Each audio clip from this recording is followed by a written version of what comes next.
Hello, everyone. Buenos dias. Oh, I'm not where you are, but I would venture to say not everyone responded to our typical greeting. So let's try it again. I want to hear you all the way in Washington. Buenos dias. Buenos dias. Oh, great. I heard you. Very good. Welcome, everyone. Thanks for being with us over the next 45 minutes. I'm excited to share some exciting repertoire that can be sung in English and in Spanish. Hopefully, there's something for your program in an effort to create an inclusive classroom for either Spanish speakers that might be in your program or to add a little flair to your concert programming. Hopefully, there's something for you. Let's get started. We're going to look first at a piece called Mi Gallo. It presents a melody that's in unison. It's got a range of a sixth, but then the unison melody does occur in canon. There's a small two-part response, column response bit after the melody is presented. And if you've got some talented singers, it's a perfect way to highlight them. There's a small group at the end. It's got two parts with an ostinato. The entire piece is in Espanol, and if Espanol's not your friend, don't worry, I got you. It's okay. I'm here to help, and so I'll take you through that. It's an upbeat tune, though talking about the death of one's rooster. So let's go through measures 1 through 46 of Mi Gallo. Here we go.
And now we'll jump to measure 61 to the end, just so you get a bit of the ending. That small group, though, repeats material that has been previously heard. So here's 61 to the end.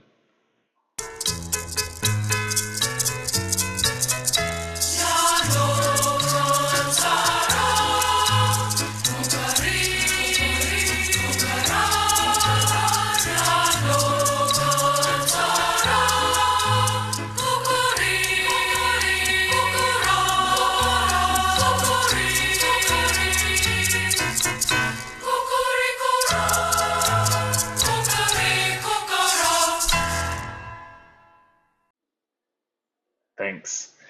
The next piece we're looking at is Hola Media Luna. It's it's a very sweet piece, both in Spanish and in English. When we play it in a moment, let's go ahead and sing it together. It's Choral Connect after all. We want to create connection. Yes. The measures we don't sing together are present in the melody in unison, and then there's a two-part something or another that's coming up. It's a great way to introduce some syncopation and solfege syllables if you are a solfege person. It's in two-part, so it's not like, anyone can't sing any part. So let's go ahead and sing this together from measure 32 to the end. Here we go.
Isn't that beautiful, y'all?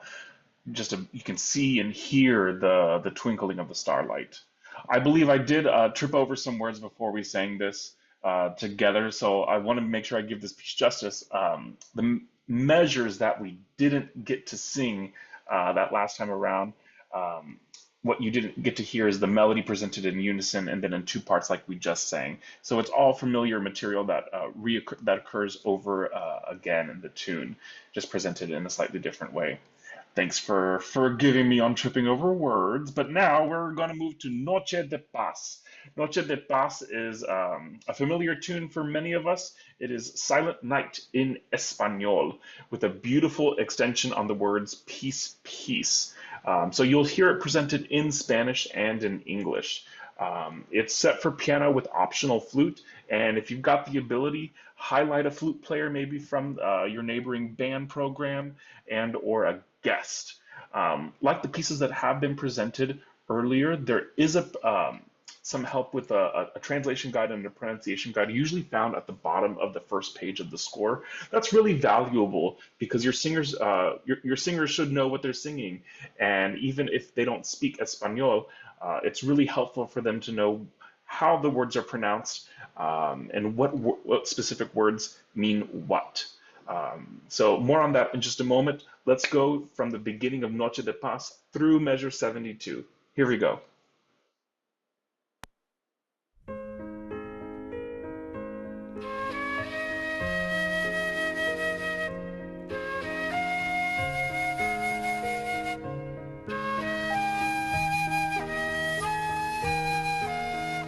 Noche de paz, noche de amor, todo duerme en derredor, entre los astros que esparcen su luz, bella anunciando a mi niñito Jesús. Brilla la estrella de paz, brilla la estrella de paz. Paz, paz, paz, brilla la estrella de paz, de paz. Paz, paz, paz, paz, brilla la estrella de paz. Silent night, holy night, all is calm, all is bright. Round yon virgin mother and child, holy infants are tender and mild, sleep in heavenly peace, sleep in heavenly peace.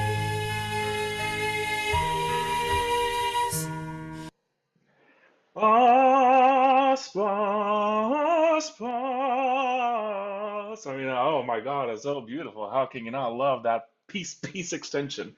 Oh, it's so gorgeous. And then if you've never done Silent Night at the end of a concert and brought the lights down and had some candlelight or maybe some fake candles, because candles, it's really effective and the audiences really love that and it creates a beautiful ending. And how can you go wrong with the message of peace at the end of a program? I mean, my gosh, especially when it's set that beautifully done. Oh, yes. Noche de Paz, y'all.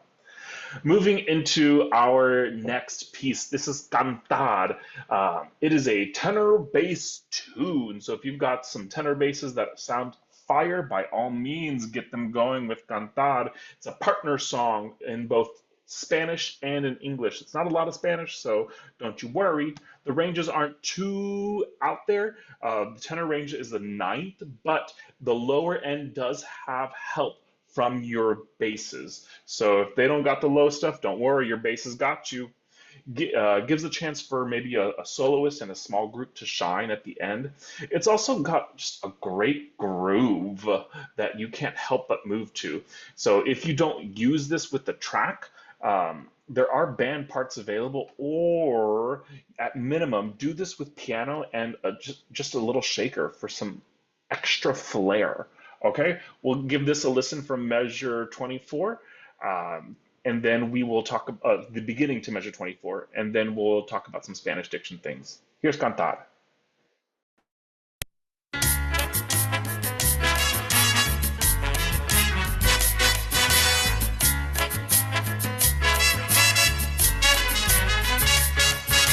Cantar una canción alegre, singale alleluia.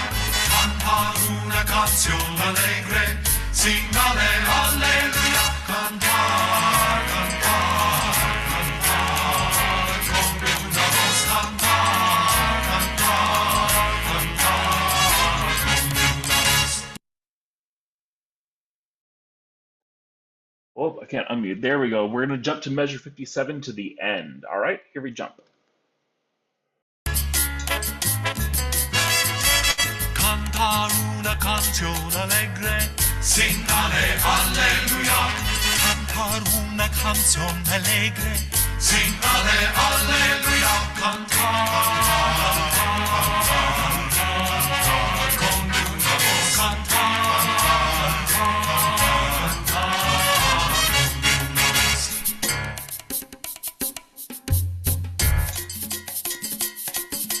Cantar, oh, cantar,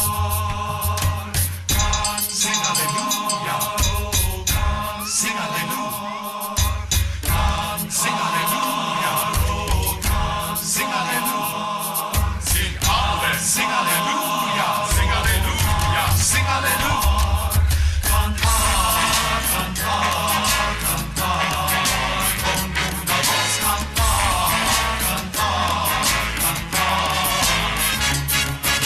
sing hallelujah, hallelujah, alle, alle, hallelujah. Sing hallelujah, hallelujah, alle, alle, hallelujah. Sing hallelujah, hallelujah, alle, alle, hallelujah. Sing hallelujah, hallelujah, alle, alle, hallelujah. See what I mean by such a great groove that you just can't help move to? My gosh. Um, a note about Spanish diction, y'all. If you're going to do pieces in Espanol, as much as you can, try to get them uh, as close to the language or the sound world of the language as possible. We're going to drop in the chat a link to a Spanish diction resource that I cultivated during my dissertation, and that takes you through how vowels should be pronounced, how consonants should be pronounced, any elisions you might encounter, and all forms of variances in Espanol. For example, you heard in the recording the singers pronouncing the word alegre, alegre. And so I would encourage you to make sure your singers can note the differences between the two. Alegre versus alegre, that ending diphthong, gray versus gre, gray, eliminating all of that diphthong so that doesn't, because it doesn't occur in Spanish. The vowels remain segmented in such a way that the bending wouldn't occur. So watch yourself as you've got some Spanish diction homework to do, because now there's no excuse with this new resource. Yay! Thank you. Okay, we're moving next to El Vito. El Vito also's got a great groove. It's a tango-like setting of the text. The dance of life goes on and on. This one is, I think this is our first three-part tune. The top two parts are pretty much harmonizing the melody together, and the bottom part is responding often to the top part. If you are a solfege person and you use La-based minor, it gives you a chance to introduce the minor mode and this one solfege syllable C versus introducing the other solfege syllables if you were a Do-based minor person. It's also in 6/8 and starts on the offbeat yaw. So I think anytime that you add an eighth note to our typical group of two eighth notes, things get a little bit more difficult for singers who are becoming musically literate. So be ready to teach the feel of the dotted quarter and how to feel something that bounces off that initial beat of a measure. Here is, we'll listen to two parts of El Vito. Here's the beginning. Here we go. Con el Vito, con el Vito, con el Vito.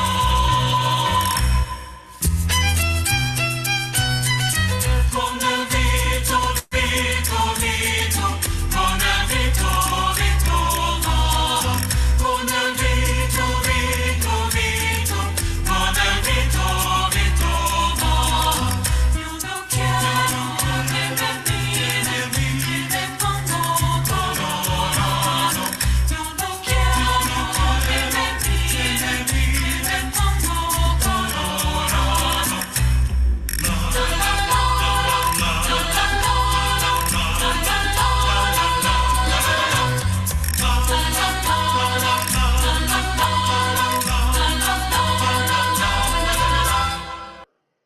Thanks. We're going to jump now to measure 57 and go to the end.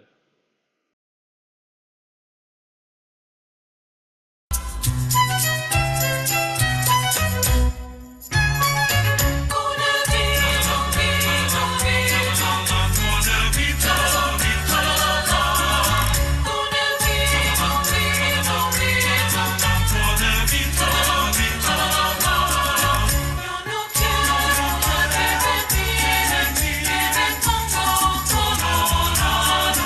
Yo no quiero que me miren, que me pongo colorado.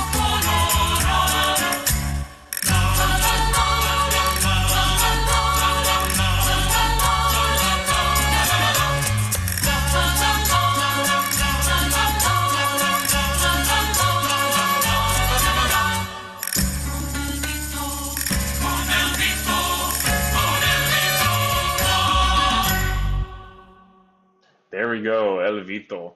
I hope you're okay with jumping around in the piece. That way we get a summary of everything. If, with a little bit of explanation, I think that helps to gain an idea of a piece very quickly. I promise that the segments that we are skipping over are segments that have already been introduced or are repeated in some form of way, whether it's new text or just a little variation on the music that you're hearing. But you are, I promise, getting a comprehensive look at all of the music presented. The next tune we're looking at is Tipitin. It's an arrangement by yours truly, but the original tune is a popular Mexican tune by Mexico's first well-known female composer, Maria Griver, who wrote this in Spanish first. It was then taken into English lyrics, and so my task that I gave myself when arranging this was to set this for SATB ensemble and restore the original Spanish to it. Maria was also a wonderful singer, and so because of that, I included a soprano solo that's optional at the end. To me, that's Maria coming down and dancing and singing along with her Mexican waltz. It is some pretty advanced stuff within this SATB setting. It's like an a cappella tune that you might hear from Pitch Perfect or something. And then you also have a lot of Spanish. Then there's some pretty difficult elisions, but that Spanish diction guide that we dropped in the link earlier could help you out with this. So here is the second ending, after the second ending, upbeat to measure 5 to the end of Tipitin, the sound of beating hearts.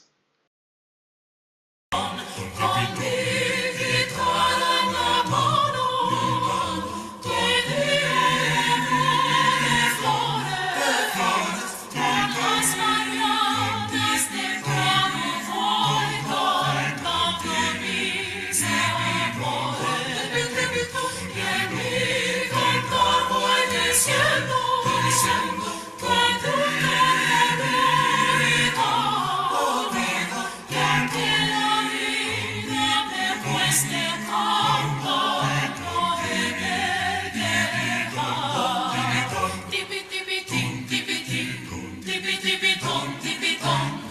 Todas las mañanas vamos tu ventana, canto esta canción. Tipitón, tipitón, tipitón, tipitón, tipitón. Y eso es la sonido del fuerte latido de mi corazón. Tipitón, tipitón, tipitón, tipitón. Todas las mañanas vamos tu ventana, canto esta canción. Tipitón, tipitón, tipitón, tipitón, tipitón. Y eso es la sonido del fuerte latido de mi corazón.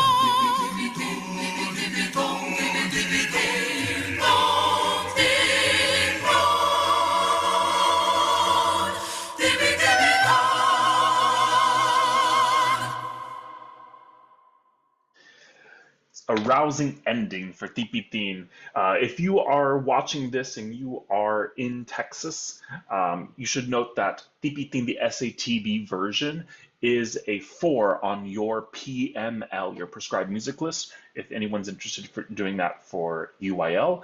You should also know that there is an SAA version of this in the same key that presents the melody in the soprano 2. So if you've got an awesome soprano 2 section, they can rock it out. If you are familiar with a fabulous musician, Cody Raven Morris, Cody has programmed the SSA version for an Allstate. So it makes a great tune for those types of festivals as well. So that is just a little bit on Tipitin. Thanks for listening to that. We move next to one of the most beautiful pieces on here. Y'all, don't you be sleeping on cada cosa. If I remember the piece correctly in my head, cada cosa is those are the only two words in this piece that are in Spanish, but it has a deep impact, meaning everything. It's mostly in English with the title repeating over and over again, but the piano part is one of these pulsing piano parts that evokes a lot of meaning for our younger students. The harmony is pretty straightforward for any beginning mixed choir. That said, there is beauty in simplicity. Even if you have an advanced mixed choir, give them a chance to teach great vowel alignment, to tune chords in a sequential way. With this piece, you could even do one of my favorite things to do, and that is to white out all of the text on the page. It takes forever, y'all, but if you white out all the text on the page, and then take a writing implement and write in either the phonetics or IPA, it's another way to teach a different set of vowels, or go exactly after the sound that you are wanting from your ensemble. Because we look at English text and we equate it to maybe something closer to what we speak with. And if we can find the correct vowel shape, whether it's through phonetics or IPA, if you teach that, then it also becomes a fun game for your students, because they're having to think, okay, well, what text is this? What am I saying? What parts are in English and what parts are in Espanol? And that creates a deeper level of engagement than perhaps just like looking at the page and just singing cada cosa, because they're constantly thinking from note to note what is coming next. I think we can sing this one too. So here is cada cosa from measure 37, and we're gonna go all the way to the end, y'all. Okay, here we go.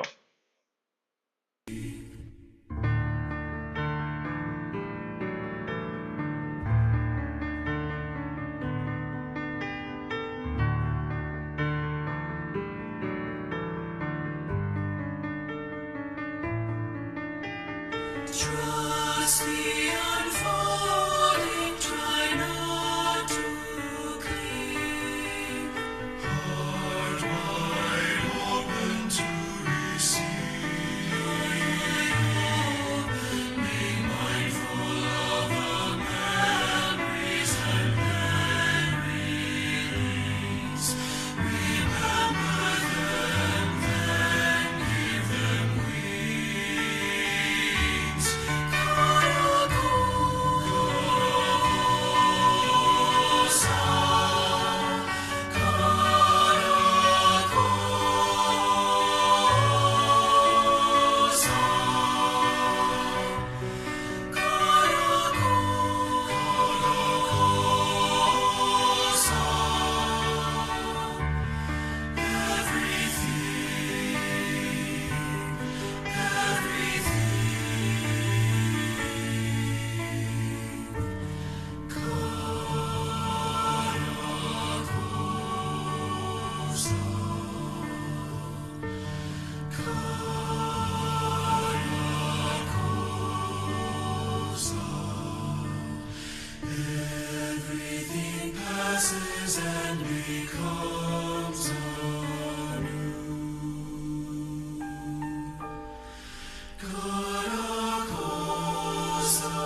Your singers can't help but love that. Oh my, that cada cosa vaya. Oh my God, what a beautiful melody with beautiful piano part. Can't go wrong with cada cosa, y'all. We've got a three-part mix coming your way. Canta conmigo. We're going to play in a moment the entire piece. You should know that it is all in Spanish, meaning, my friends, come sing, come dance for joy with me. The melody repeats itself and it's decorated with different types of harmonies, some responding punctuations. It's not long, but it makes a great closer or an opener, and the percussion parts aren't that extensive.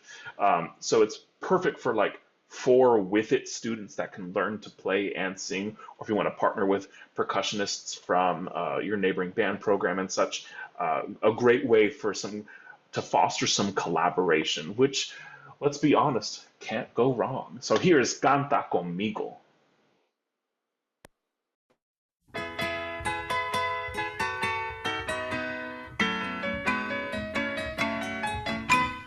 Ven mi amigo y canta conmigo, canta con alegría.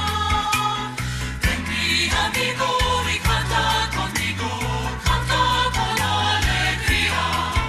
Canta, canta, canta con alegría. Canta, canta con alegría. Amigo y baila conmigo, baila con alegría. Ven mi amigo y baila conmigo, baila con alegría. Baila, baila, baila, baila, baila con alegría. Baila, baila, baila, baila con alegría. Alegría. Mi amigo y canta contigo, canta con alegría. Mi amigo y baila conmigo, baila con alegría. Canta, canta, canta, canta con alegría. Baila, baila, baila, baila con alegría. Canta con alegría, baila con alegría, alegría, alegría, alegría.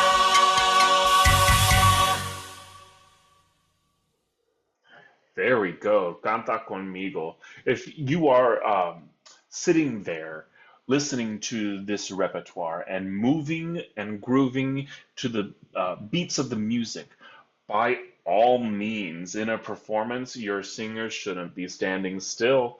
I don't need them to move haphazardly or in a way that detracts from the performance. But if we ask our singers to stand still while singing this music, then I think we detract from the origins of whence the music came. Therefore, we deprive our singers from its deeper meaning, from connecting with it. So, by all means, let the movement come. If your singers are comfortable with the movement and they develop their own sense of moving in place, the audience will feel more comfortable in enjoying what they're singing. You will feel more comfortable, and if your students' bodies can move with the music, their voices are going to reflect said movement as well.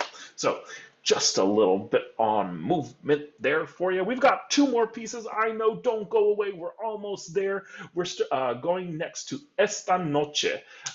This is a Christmas carol for SATB course and piano. And this is set by Andy Beck, who I believe is on this call.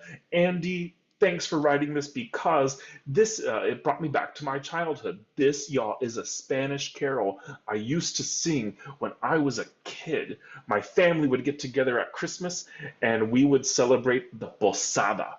And families celebrate the posada in different ways from the Mexican tradition. But for my family, we would get together, and Aunt Kathy would have all the costumes for little kids, and we would put on the nativity scene. And so whomever was the newest baby born would be the baby Jesus, and someone would play Mary, someone would play Joseph, and donkeys and kings and drummer boys, etc. Anyway, in the posada, there would be songs that we would sing from these little red carol books that Aunt Kathy had that she brought over from Mexico. And this tune that this piece is based on is one that we used to sing. So it's real and it has meaning. And for anyone who might have sung at the singer ensembles, it will also create meaning for them. Homophonic verses and refrains. Some verses have trade the melody off between higher and lower voices, and there is some call and response. It is, I would say, the second most difficult piece on here because of the Spanish and the amount of Spanish, but don't let that detract you from this awesome carol. Here is Esta Noche at the beginning.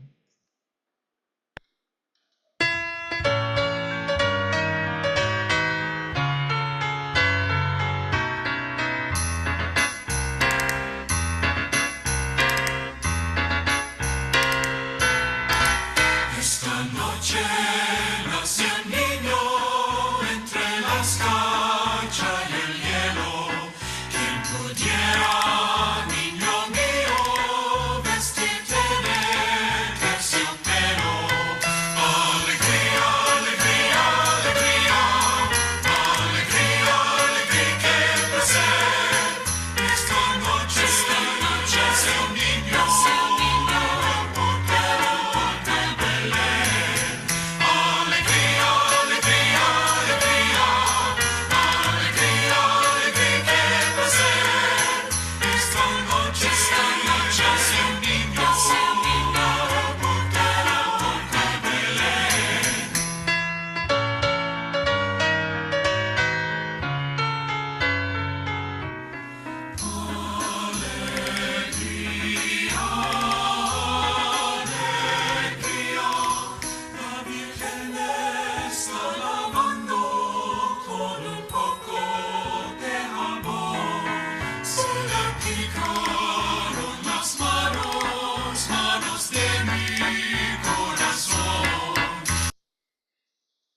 Thanks. We're now going to jump to measure 49 and go to the end.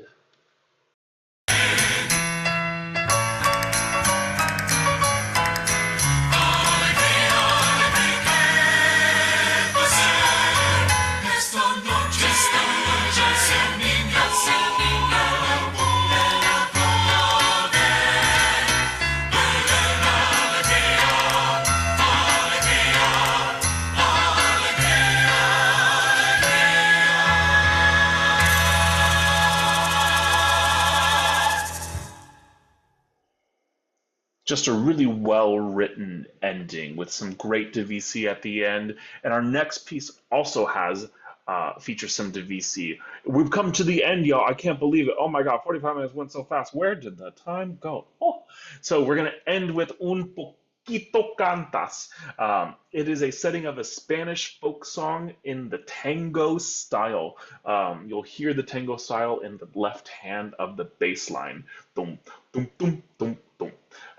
It's forgive my left hand sounds. It is SATV again with some optional DVC in the soprano, and there's an option for there's an opportunity for a descant if you've got some great singers. This is, I think, the only piece that didn't actually have the translation in it. So if you've got a pen and paper, or go back to the recording, here it is. You sing a little, you dance a little like a canary. We party, we sleep, we laugh, we cry through the winds and the shadows. So we are creating these dichotomies and going back and forth between, the in-betweens of life and such. It's a great chance to teach some syncopations, especially offbeat entrances, which are always never the easiest thing to teach. The percussion parts are also simply suggested patterns that singers in your ensemble can play.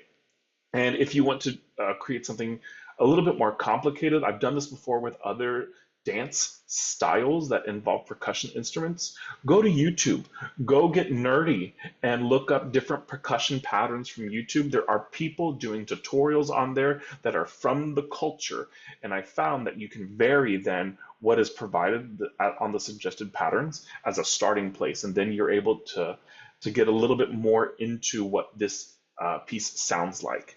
It makes for an excellent closer. And so here we go from measure 13 to the end. Un poquito cantas. Here we go.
Hey, there we go. That's a way. I hope you feel more chorally connected after these awesome repertoire selections from Alfred's base of more excellent repertoire that they're providing with you today. And I hope that you've heard something that you can use in your school year to add that little bit of extra something special to the music that we teach, because that's why we have choir. That's why we do the thing. That's why our students come back as our programming. It's always so important, my friends, that our students connect to our programming. It has been so lovely to be here with you. Again, my name is Raul Dominguez. You can follow me on Instagram at Raul Conducts, or visit my website at raulconducts.com for more Spanish diction resources, as well as some more information on my research into Mexican choral repertoire. I mentioned that I'm at Pacific Lutheran University, where I assist with our music education program and teach two ensembles. And I believe that I believe in our curriculum, and I believe what we do at PLU here in Washington State. And so if you are maybe in a place that has really hot summers, come send your students to us that are majoring in music, because our summers are like 75 degrees here. It's pretty awesome. We're going to drop a link into the chat for plu.edu/music for more information on our music program. If you've got music education majors or vocal performance majors, we do it right. It's a good place to be. Y'all, thank you so much for allowing me to take up space with you and share this wonderful music today. If you have any questions, Felicia, I believe now is the time. Happy to chat away. I see. Curious, how do you keep your singers engaged with music in a foreign language? Sure. I would find, number one, a way to tell the story of the music, whether that's starting with the translation first. Singers should always know what they're singing. Um, Also, you can find, if you're able to bring in someone who speaks the language into your classroom, especially if that person um, is in the school's community, whether that's a teacher or whether you've asked a student prior, and it's not on the spot, but ask a student prior to a rehearsal to say, hey, would you come in and speak this text for us? If there's a particular story that's affiliated with the piece, I find that that is also important. Like I said, the Posada story, or the Tipitin setting that has a much more detailed story that you can find on the inside cover. If it's a setting of a carol, or if the top of the music on the cover page, or sorry, the title page says traditional Spanish carol or traditional Mexican carol or whatever, go find the original carol, or better yet, have your students make it a small assignment. Go find as many different versions of this carol, listen to one, and bring back and share what you heard. That way, they're also hearing the carol, or they're hearing the tune in various forms, and perhaps that deepens their experience with it. Especially if they don't speak the language, it becomes more real for them. And then ask them, what other ways have you heard music varied that is in your own life, and perhaps make those connections there. Thank you for the question. Excellent. And then one more I think we have time for. So how do you approach teaching pronunciation and cultural context when working with Spanish language music? Sure, I would say, in a similar vein of the previous answer, number one, you yourself doing the homework and being comfortable with your own pronunciation. Um, the resource that I provided goes through some of the common errors that English speaking choirs or even English speaking directors may encounter from themselves without even knowing that they're doing it. And so, really developing a cognitive sense of self when it comes to our own diction, just like we all studied English, German, French, Italian diction in our own universities. There's a way to do that too for Espanol, so that we don't sound Espanol. And so eliminating extraneous diphthongs. I think the primary one is that A ending, alegre, alegre. So stopping the diphthong, if I put it on my arms, alegre, alegre, stopping it there before it bends. So understanding where your own difficulties lie when it comes to the language, overcoming them, and then asking your students to either call and respond, help each other, bring in a native speaker, and that's how I would approach the language. I see. Thank you, Alfred. Thank you, Felicia. Thank you, everyone at Choral Connect, for having me today. Thank you.